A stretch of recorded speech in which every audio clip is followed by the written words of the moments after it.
Hi, welcome to the Lux channel. So hope you remember just few days before this video I have released recently a video on unboxing of my bunch of Amazon purchases. I got one TRANSCEND USB 3.1 card reader, and I also got some bunch of SD cards, micro SD cards, you can see there. So I mentioned that I'll be working on a specific client project, plus I will be working on my own stuff. So today it is almost ready, and if there are no bug fixes and all, I'm going to release it as it is. The project which I was working on, I'm calling it as PiPG in short, which stands for Raspberry Pi network packet generator. So this is the page. What I'm going to do is this URL I'm going to add it in the YouTube description, so that you can go there and you can go through and you can download. Okay, and one more thing I want to point out is this is a freeware. It is not open source, but it is freeware. You can free to use, you can share and stuff like that. So in case if you are interested, you can anyway go through its license and other terms.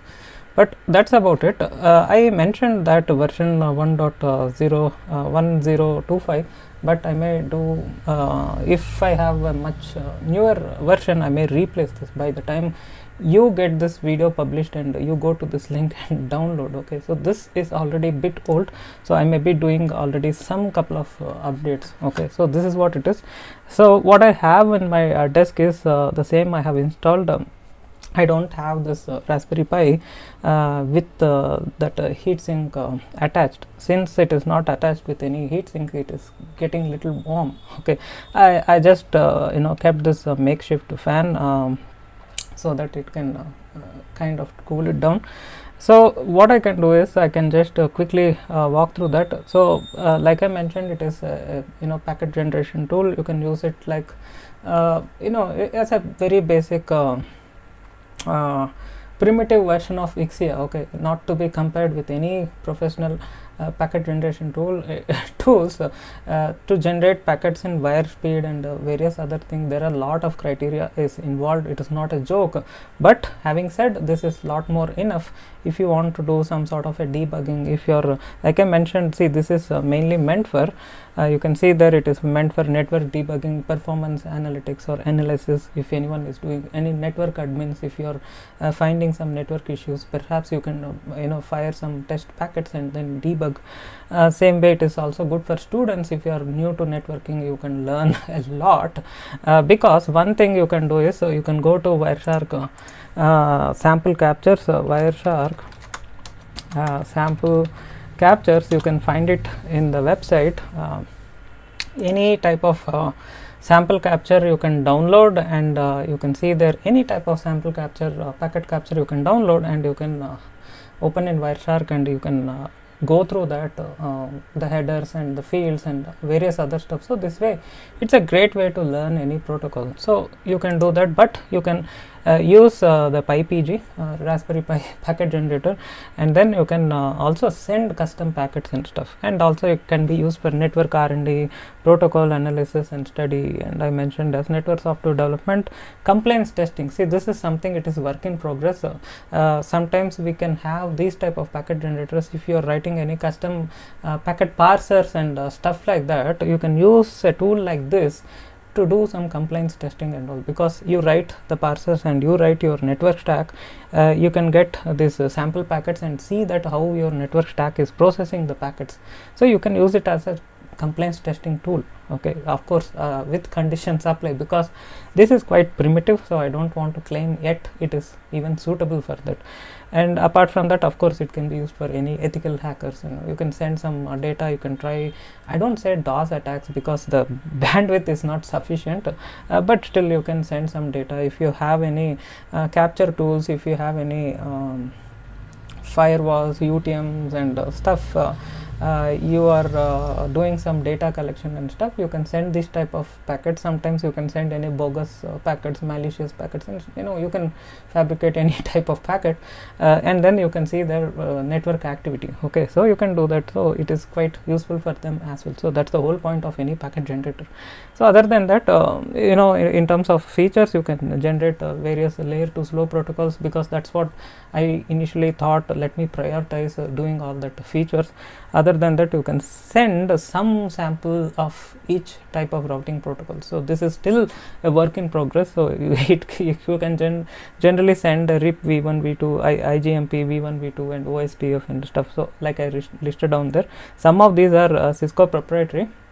So you have a separate tag for Cisco proprietary protocols also. So apart from that, you can send generally some generic IPv4 and TCP packets, and malformed random packets, it's still not a feature yet supported. So it may come sometime down the line, or maybe by the time I publish this video you may find this version supported in that download itself. So right now it is not supported. Okay, so this is what installation is quite easy. I'm giving the entire Raspberry Pi OS image.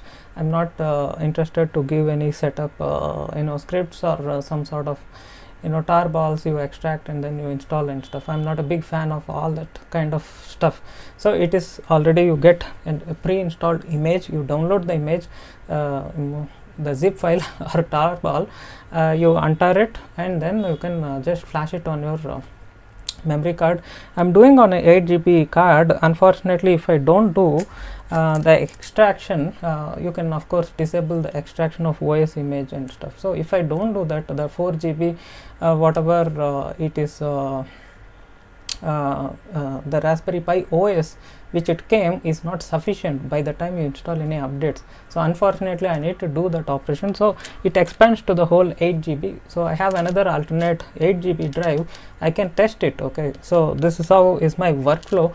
Once it works here, I can even put it in my the Amazon purchased 64 GB microSD card and I can test it as well. So this is the workflow I'm saying. So if you are installing, make sure you have at least 8 GB or more than 8 GB of SD card. Okay, so that it is sufficient enough to get flashed onto such a card. Okay, other than that it is quite easy. You can just open the browser and everything is intuitive. I'm just going to quickly walk through what and all you can do. Okay, so we hop onto this Raspberry Pi. Let me just stop this capture. What I can do is let me connect the screen to this Pi. Yes, so let me grab this wireless keyboard mouse dongle, put it over here. Yes, you can see there. Let me do the screen capture. Yep, so you can see there, because of the screen capture it may be bit slow. It is fine because I don't want to point any camera towards this and record a video, nor I want to run this in some VM or something. So this is the setup. So you can just quickly log in. In the website I mentioned what is the default username, password. The Raspberry Pi, if you do sudo, then the password is Raspberry Pi, which of course you can again change. So these are the settings, and we are inside. So you get to get the same information what I published in the website. I don't want to do much of this thing, so that this is enough to give some sort of a hint, especially for beginners, because they just don't have any idea what a packet generator is used technically in even professional workflow. Okay, so I still remember long back when I was in Tata Elxsi, we had a sample Ixia, and even when I was in Monta Vista, they had some couple of Ixias and huge thick booklets and documentation CDs and stuff I used to go through and stuff. Okay, so it's quite exciting if you have such device, but nevertheless if you are looking for a simple packet generator, a tool like this is more than enough. Okay, for a sort of semi-professional or a student use. Okay, so you can see there, you can go to the this thing, settings. In the settings you have this generic Ethernet, so various options are there. I can quickly walk through. So you can go to this generic, you can set generally the count of packets and you can select any desired ports. See, this is quite important, because if you want to send through this Ethernet port, okay, through this wired Ethernet port, then you can select that port, or we can leave it as localhost.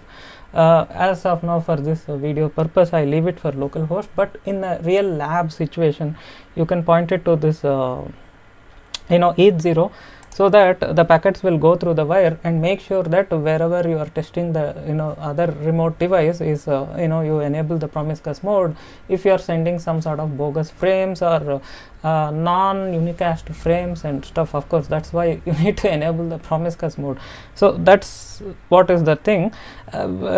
Make sure you enable the promiscuous mode of that other device, because if you send any non matching MAC ID destination MAC ID frames, that NIC card will receive and it may drop the packet. So hence you need to set the MAC ID of that remote device, which you can do over here in this tab.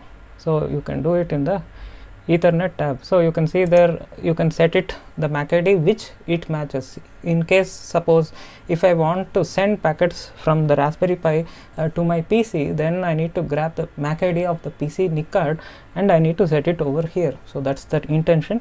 And destination MAC, you set it, and ideally this should be the destination MAC and this should be the source MAC. So something like that you can do.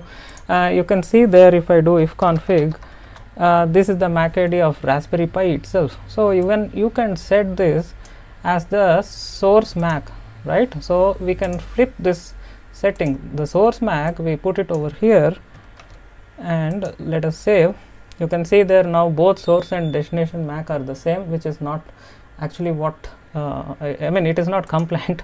Then what we do is we can set the source MAC to this MAC ID. Okay, so you can ignore this flickering stuff. I think this is happening because of this screen record tool. Okay, we go here and we change this source MAC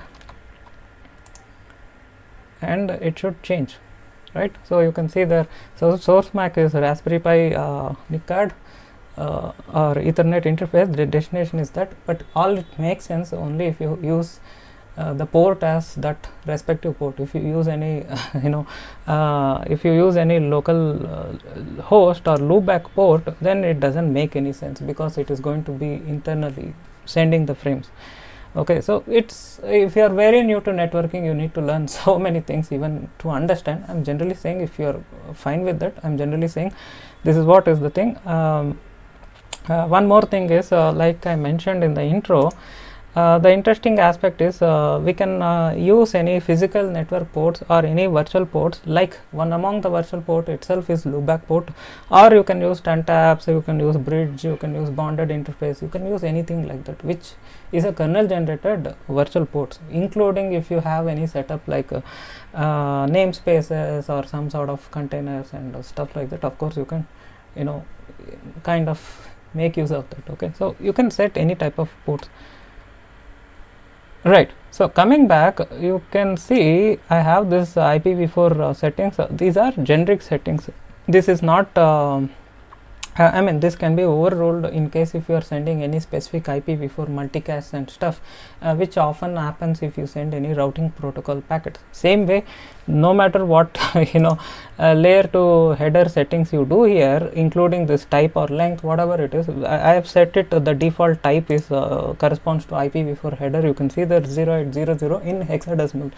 So it depends, if you are sending any custom layer 2 slow protocols and stuff like that, it will be overruled. Of course, it is not needed. It won't take this destination MAC address. It has to pick the respective protocol specific MAC address of that layer 2 slow protocol. Okay, so that's what happens. Same way for IPv4, you can see there you can set its source IP, destination IP, and you can select any protocol of your choice. In this case, I am setting it as UDP.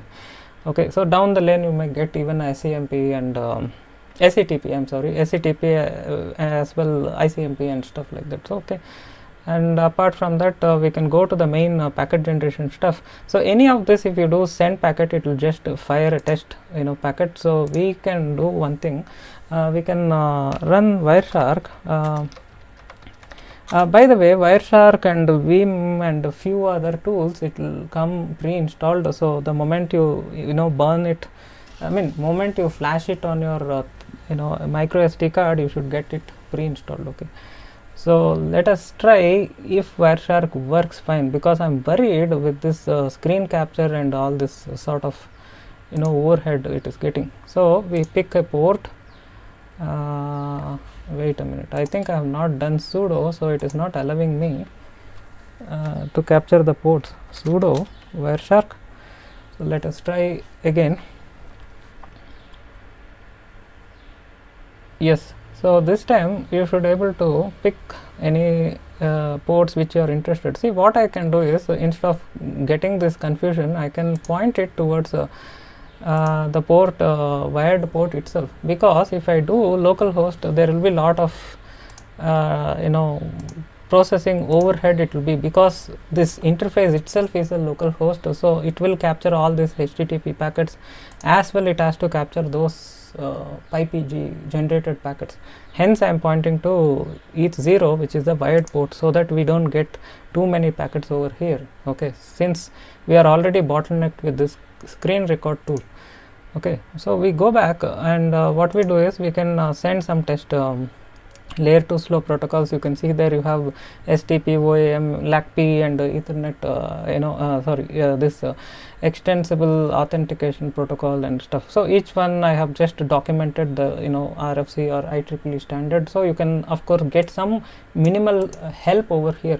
See, the whole point is when you go to the main website and download this, I may not much document over there, because I put all these things quite self-explanatory and intuitive UI, so that you don't need to much rely on other third-party documentation, which if I have to publish in the website. So I felt right now it is more than enough. This itself is quite self-explanatory, so you can see there. So LLDP and stuff. So we can send some few STP packets. See, I just clicked send packet, so it will pick a standard template and it is going to fire the count which you have set it in the generic settings. So we go here and we can see there, you can see there, right? So you can see totally there are 5 STP packets it's fired. Okay, you can set that generic setting to any count. Why I set it as 5 is it is quite easy for me to debug and develop this tool, okay, in production, which is why I put here the help. You can see there, so it will send a quick burst of identical packets. You can disable this feature by setting it count 1, which means anytime you send a packet, it sends only 1 packet, not 5 packets. Okay, so this is also useful if you are doing some type of DOS attacks or something. You can set it to 1000 and then you can fire 1000 such identical frames and stuff. So it is very, very handy. Okay, this is the main intent of using any packet generation tools. Okay, so that you can simulate all this stuff quite easily, not doing some custom socket code and stuff, because use a tool like this, and the tool has all the sort of necessary implementation which I have done. Okay, so you can do that. So go back to this slow protocol. Again, anything arbitrary we can select LACP and we can do send. It should send. It will take some couple of seconds because the main engine will take some time, and it will see if any requests have come, and then it will process. See, you can see there, and it has sent some test LACP protocols. So you can see, since these are slow protocols, the destination MAC is a layer 2 multicast, and the source is going to be the Raspberry Pi MAC address, which I copy pasted earlier and set. Okay, so but you can set anything, you can set any MAC address, it is still fine. Okay, so I'm just saying you. So it looks like it is following the standard, but that's the whole intent of any packet generation tool, because it is not a real thing, but we are sending a custom generated packets to do some sort of a network level analytics or testing. Okay, same way you come down, you have various routing protocols. You can see there, this HSRP is a Cisco proprietary. So what happens is, you can find a dedicated tab like Cisco. Even here you can see there CDP and HSRP is there. So suppose if you fire this Cisco HSRP, again you will find some few packets will be generated by the PiPG engine. Okay, so you can see there HSRP, and it is sending this one of the type of sample. So as the time goes on, perhaps I may add more features, because I can send this HSRP allow or whatever. What about the other types of packets? So you can able to choose with some options over here, extra buttons or whatever. I can put extra options so that you can send templated packets of other type of packets of the same protocol. So you can see their CDP, and in the case of routing, we can send some couple of ones. So see IGMP v1, let's see,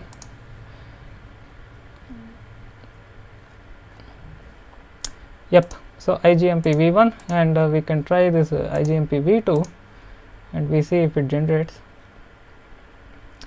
So in case if you find any bugs, of course you can send a mail. I can put it in my to-do list, and then I can address the bugs, and also some features down the line, or some features if you are interested, you can generally post a mail so that I can keep it in a loop if I get a time, and also if it is feasible I can think I can schedule some time doing support of that requested features if plausible. Okay, so you can see there it is sending this routing protocol IGMP v2. Same way you can send this RIP v1 v2 whatever. So this way you get the sample template packets from the Wireshark, that is fine, but this is a way you can actually cook and send custom packets. So hence a packet generation tool like this is very useful when it comes to serious network software development or some sort of testing and all that use cases which I described. So in the case of RIP v2, you can see there it is a standard UDP. So it is picking the Ethernet headers, destination and source MAC from that specs what we set in the Ethernet tab, and then rest it is cooking a custom RIP packet. Okay, so that's why I said it is not so strict. What you set here is going to stay. Okay, it is overruled if you pick any slow protocols, then you don't use this destination MAC. Instead you use a registered slow protocol layer to multicast MAC address, but other than that, if you send any generic TCP UDP packets, then it will use, if possible, these settings what is been set. So this is what it is. You can actually quite easily debug. See, in this case it is showing that this MAC ID is perhaps from Raspberry Pi and the other one is from the gigabyte hardware, because that is Ethernet NIC card which is from the inbuilt motherboard NIC card. So it is from the gigabyte. My motherboard is a gigabyte gaming motherboard. So hence it is showing the MAC address OEUI. Okay, so you can see there. So this way you can use that's about it. So if any other features in future, if I get any features, I may add down the line. So you can set some user profile, password and all, but don't go much serious about this security and stuff. It is not so secure, and in fact it is not secure. You can just open this tab without login also. Hopefully it should work. Okay, because it has some issue with the session registration and all. I'm not a much fan of protecting this, because it's not a much of an intention of a packet generator, and moreover this is not some Ixia where you put it inside some remote lab and you fire remotely, versus this is going to be on your desk. You have the full control, and if you want you can just pull the plug out, or you can shut down the Pi. Okay, so that's what. So it's a simple handy tool. As you can see there, you can quickly log in and then go inside and you can traverse. Okay, so as a prerequisite, once you download, once you set up, I can just say is check this generic settings and Ethernet settings alone if you choose to. Having said, it is still not strictly needed, because that's the whole point of packet generation tool, that it can generate any sort of bogus frames or malformed frames or any sort of test frames. Okay, so rarely we need to change those things. Okay, if you put, see in this case the destination MAC, I set it for that NIC card. So if I fire any test packet, so it is definitely going to reach that stuff, and you can able to capture in the PC's Wireshark. But if you change this MAC ID, then it won't reach to the PC NIC card. Then you need to set it in promiscuous mode, and then only you will get access to those frames. And again, I'm saying, if you are very new, you are putting this behind some router and you are not getting it on the other side of the router, you need to learn networking before you understand. So most in ideal cases, you configure a packet generator like this. You put a Raspberry Pi, connect this cable to a switch, from the switch connect a cable to your test laptop or a PC, and this is the sort of topology you are supposed to use, okay, because if you put it behind a router and all, it becomes very difficult to sort of route it, because it is not any legitimate frames either, and moreover you may cook with some MAC addresses, it is not going to reach, and several other things. So better you connect directly with a cable, or if not, you can connect to a switch, and from the switch you can connect it to your system. So something like that you can make use. So if you have like I said, if you have any feature requests or any complaints or bugs, if you find, you can be in touch, you can send it via mail. Okay, so down the lane I may add the most important feature which I am looking for is sending this malformed random packet. See, you can see there I just marked it, and same way this compliance testing is also I marked, okay, because these two features. So let me stop the screen capture, it is just struggling, this system. Yep, so those two things I just marked over here because it is yet to be done. Down the lane I may first prioritize this malformed random packets, because this is very very important when you think about a packet generator tool like this. People do need to generate various type of patterns, sometimes all identical bytes, full the frame itself, or otherwise you can send some custom UDP or custom TCP with some sort of a pattern, and then you can do the tests and various type of use cases. If you are into serious network software development, if you are a very much a beginner, then you won't understand those things. Hence I am saying this is like if you are from coming from electronics and electrical background, this is like a function generator tool which you use in your lab. Okay, this is not a power supply, but what I am saying is this is like a signal generator or a function generator tool which you use it in the lab. This is not an oscilloscope. The oscilloscope equivalent of this is Wireshark, because whatever the function you create, a sine wave or sawtooth, whatever you create, it is going to be analyzed, or it can be only analyzed with an oscilloscope versus a multimeter. You just check the voltage, so multimeter is not the right tool.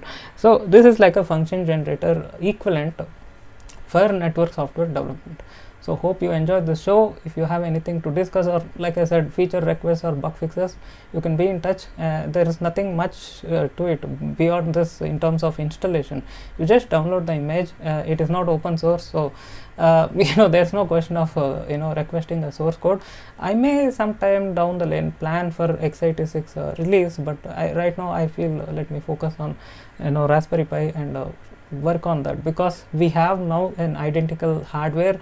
The problem I don't like about x86 is each one has a different hardware. There are different things it has to do in terms of hardware compliance, and someone may put it on a laptop, someone may install on a server, someone on a PC, someone on some random stuff. This is not going to be the case if you use Raspberry Pi. It's a known hardware, and I love working some release towards a sort of known hardware like this. So hope you enjoyed the show. If you have anything to discuss, be in touch via mail. Thanks a lot for joining me. Stay tuned. Have a nice day. Bye bye.